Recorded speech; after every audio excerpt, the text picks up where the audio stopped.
Every moment you've ever lived, every heartbeat, every sunrise, every goodbye seems to move in one direction, forward. We are taught to believe that time is a river, endlessly flowing from the past to the future, that everything we do, everything we feel, drifts along its current, never to return. But what if that river doesn't actually flow at all? What if time is not something that passes, but something we perceive? Scene 1. The Clockmaker's Illusion. For most of human history, time was measured by motion, the swing of the sun across the sky, the rhythm of the seasons, the heartbeat in our chests. We built clocks to tame it, to slice eternity into hours, minutes, and seconds. We made time mechanical, measurable, obedient. But as our tools grew more precise, our illusion grew stronger. Because while clocks can measure change, they can't measure time itself. They only measure what happens, and what happens could be something entirely different from what we call time. Scene 2. Einstein's Warning. Then came Einstein. In 1905, he shattered our neat little clockwork universe. He showed us that time doesn't tick at the same rate for everyone. The faster you move, the slower your clock runs. The closer you stand to gravity, the slower your seconds pass. If you orbit a black hole for what feels like an hour, centuries might go by for someone watching from afar. Einstein called it relativity, but what he really discovered was something deeper, that time is not a universal constant. It's flexible. It bends, stretches, and even stops, depending on how you move through space. Space and time, he said, are not separate things. They are threads of the same cosmic fabric, space-time. And in that fabric, past, present, and future are not distinct layers. They are all there, woven together eternally. Scene 3. The Block Universe. Imagine pausing a movie. You can see the current frame, frozen in place, but you also know there are frames before it and frames that will come after.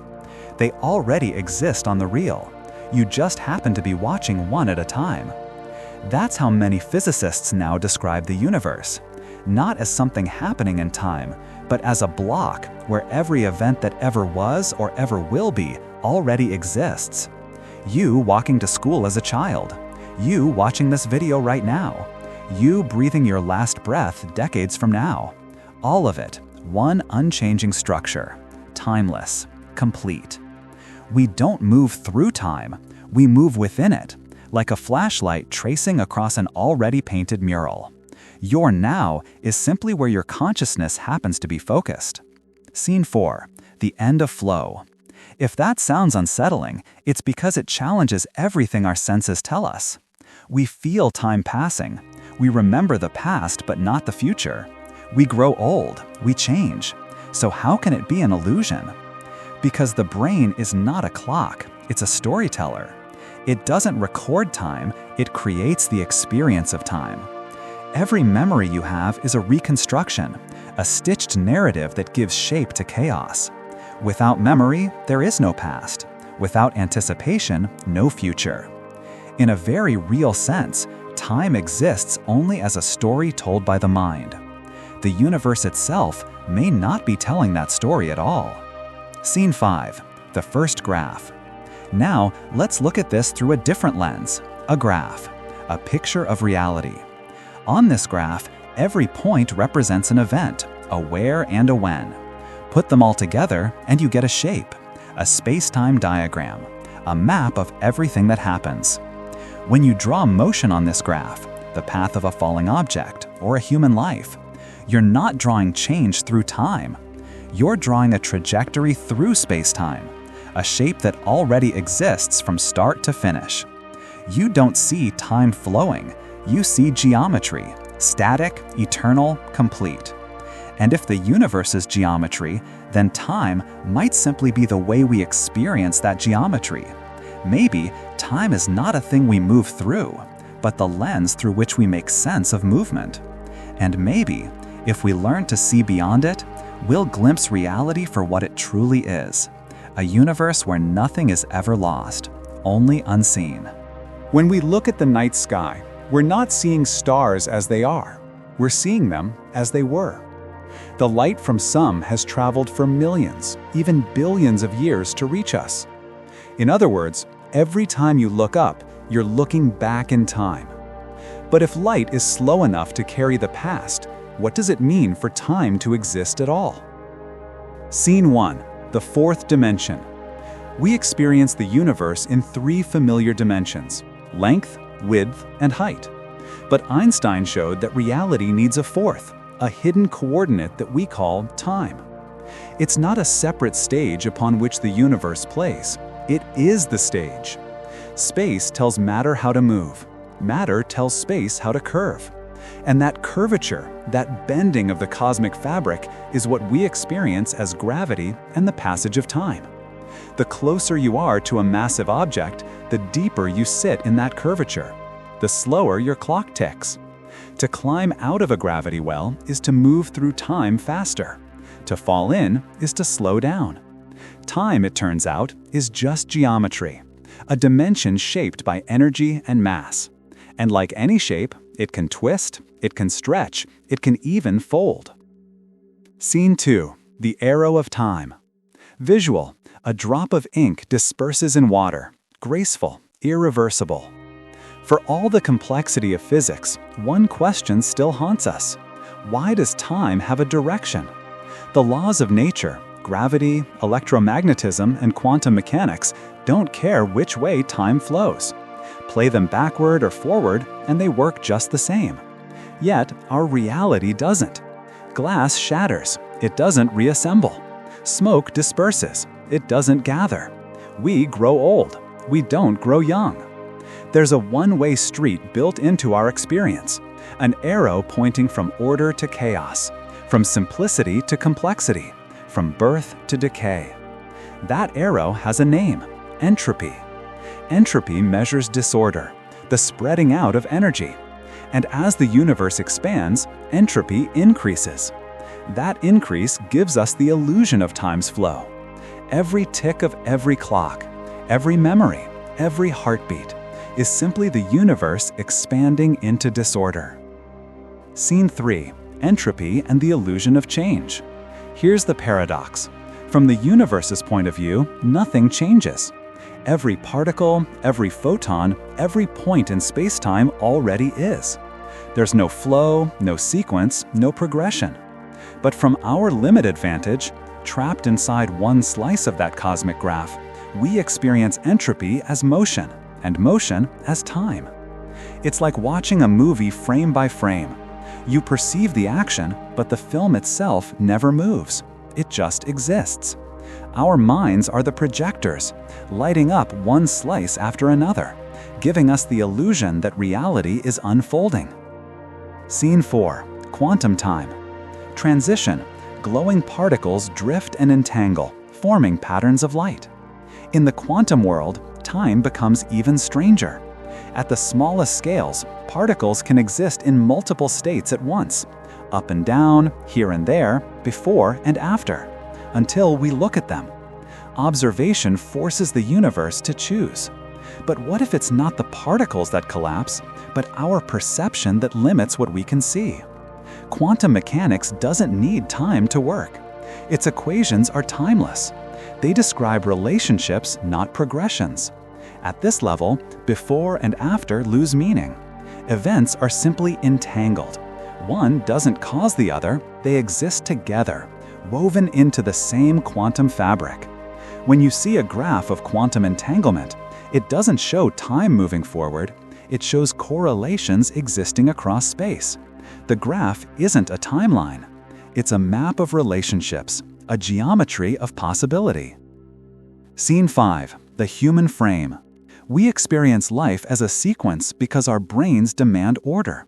We evolved to predict danger, to remember faces, to anticipate survival. Without a timeline, we would go mad. Our consciousness filters the chaos of space-time into a neat narrative, a story with a beginning, middle, and end. But outside our neural theater, there may be no story at all. No flowing present, no passing moments. Just a vast, still graph, an eternal landscape of being. In that view, the Big Bang didn't happen. It is. It coexists with your first breath, your final thought, and everything in between. The universe is not becoming. It's simply being. Narrator, gentle, introspective. Maybe the universe doesn't need time to exist. Maybe time needs us to give meaning to a world that otherwise just is. Because the moment you stop chasing time, you begin to see what's been there all along. Not motion, but connection. Not change, but structure. Reality waiting to be understood. We live our lives chained to cause and effect. You flip a switch, the light turns on. You speak, someone hears. You breathe in, you stay alive. Causality feels as certain as gravity. It's the foundation of science, logic, and reason itself. But what if causality isn't fundamental? What if cause and effect are just the patterns we see when we move through a timeless universe? Scene 1. The illusion of before and after. In classical physics, events unfold in neat succession. One thing happens, then another follows. But in relativity, before and after depend on where you stand. For two people moving at different speeds, the order of the same two events can flip.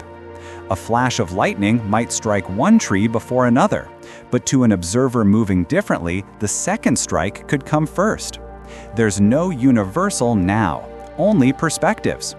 If before and after depend on where you are, then the flow of time isn't absolute. It's local, personal, subjective. And that means causality, the idea that one thing leads to another, might not exist everywhere, for everyone, in the same way. Scene 2. Drawing the graph. Visual.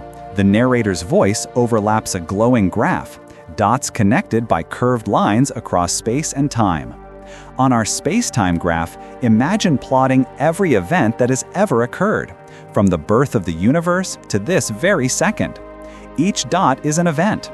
Each line is a relationship, a connection of influence. When you trace those connections, you see something astonishing. The universe isn't a sequence, it's a network. Causality doesn't move in one direction. It radiates outward, branching, overlapping, looping. Every cause is also an effect. Every effect becomes a cause. The graph doesn't flow. It simply exists, complete. When we say the future hasn't happened yet, what we really mean is we haven't reached that coordinate in the graph. But it's already there, waiting to be illuminated by our awareness. Scene 3. The quantum loops. Visual. A cascade of particles looping and folding into each other like waves reflecting waves. Quantum physics deepens this puzzle. At the subatomic scale, particles can influence each other across distance, instantaneously, in defiance of speed, distance, and classical cause. This is entanglement, Einstein's spooky action at a distance. Two particles separated by light years can still behave as one system. Measure one, and you instantly know the state of the other, as if information transcends time and space. Some physicists believe entanglement isn't communication at all, but simply geometry. Both particles existing within the same timeless structure. They don't send messages through time, they already share the same coordinates in space-time. Cause and effect dissolve, replaced by correlation in a timeless web. Scene 4. The paradox of time travel. If time isn't a river, then perhaps we don't need to travel through it. But imagine for a moment that we could. The paradoxes that haunt science fiction, meeting your younger self, changing history, killing your grandfather, only exist if time flows. In a block universe, those paradoxes disappear. Every version of you already exists. You can't change the past, because the past isn't behind you. It's simply another region of the same structure. If you were to go back, you wouldn't alter reality. You'd just explore a different coordinate within it. It would be like moving to a new city, not rewriting the map, just traveling across it. Scene 5. The conscious loop. Soft piano enters, reflective, human. But this raises a question. If time and causality are illusions, why do we experience them so vividly? Maybe it's because consciousness itself is a process of causal filtering. Our brains link sensory input to memory, memory to meaning, meaning to prediction. This chain, this illusion of continuity, creates the feeling of time passing. It's not that our consciousness moves through time, it's that time moves through consciousness, one frame at a time. Like a projector shining light across a static film, we animate the universe by perceiving it. Without us, there is no now, only an eternal is. If that sounds terrifying, remember, eternity isn't just endless duration. It's every moment preserved, perfect. And maybe, just maybe, that's what makes this illusion of time so beautiful. If time does not exist, then neither does the end. There are no beginnings, no conclusions, only intersections, moments where awareness and reality meet. You are not a traveler through time. You are a coordinate of consciousness, a single bright node on an infinite graph. And yet, you feel the flow. You feel the weight of moments slipping through your fingers. You feel the heartbreak of time passing and the hope that something eternal lies beyond it. Scene 1. The death of time. Physicists once believed time was fundamental, woven into the equations of reality itself. But modern theories, from relativity to quantum gravity, hint at something far stranger. At the smallest scales, the equations that describe our universe can be written without time. No ticking, no flowing, no arrow. Time, it seems, may be emergent, not a building block of the cosmos, but a shadow of deeper symmetries, a byproduct of entropy, perception, and memory. In other words, time exists because we do. Our minds order chaos into sequence. We turn simultaneity into story. We are the universe telling itself what happened. Scene 2. Memory, the architect of illusion. Every time you remember, you're not traveling backward. You're reconstructing the past, a simulation rebuilt in the present. Your brain doesn't record events like a camera. It recreates them every time you recall. The past, then, is not there. It's here, alive in the act of remembering. And the future, that's just memory, inverted, expectation built from experience. So if the past is imagination and the future is prediction, then the only place time truly exists is in the space between, this eternal instant we call now. Scene 3. The eternal now. In a timeless universe, now is not a point on a line. It's the whole line, illuminated all at once. Eternity isn't an endless stretch of time. It's the complete tapestry of everything that has ever been or will be, existing together forever. The you who watches this video, the you who once learned to walk, the you who will one day take your final breath, they're all threads in the same eternal pattern. You're not moving through life. Life is moving through you. And perhaps, when consciousness ends in one corner of this universe, it ignites in another. Because in the grand geometry of existence, nothing ever truly disappears. It only transforms. Scene 5. Meaning in a timeless universe. If everything already exists, if every joy and sorrow is carved forever into space-time, then what does it mean to live? Why try? Why dream? Why hope? Because experience, even as illusion, is the spark of creation. We are the universe learning to feel itself, to see beauty in its own equations, to turn cold geometry into art, story, emotion. Meaning isn't something time gives us. Meaning is something we project into time. When you love someone, you distort the geometry of eternity. You make the timeless personal. And that is no small act. That is creation. Scene 5. The graph completes. Let's return to the graph. Each point, a life. Each line, a connection. Each cluster, a civilization, a species, a planet. Step back far enough, and it all begins to shimmer, a living mosaic of infinite complexity. Every event, every thought, every atom woven into one unbroken structure. And there, at the heart of it, the observer, you, not outside the graph, but part of it, a pattern within patterns, a loop within loops, the consciousness that the universe requires to see itself. So maybe time doesn't exist, but wonder does, and love, and awareness. And if those are eternal, then maybe that's all the universe ever needed to be. Scene 6, Final Reflection. Narrator, soft closing tone.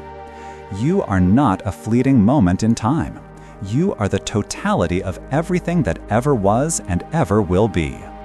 You are the curve on the cosmic graph, the light on the film reel, the echo in the eternal chamber of being. And though time may be an illusion, your existence is not. Because in the absence of time, what remains is meaning.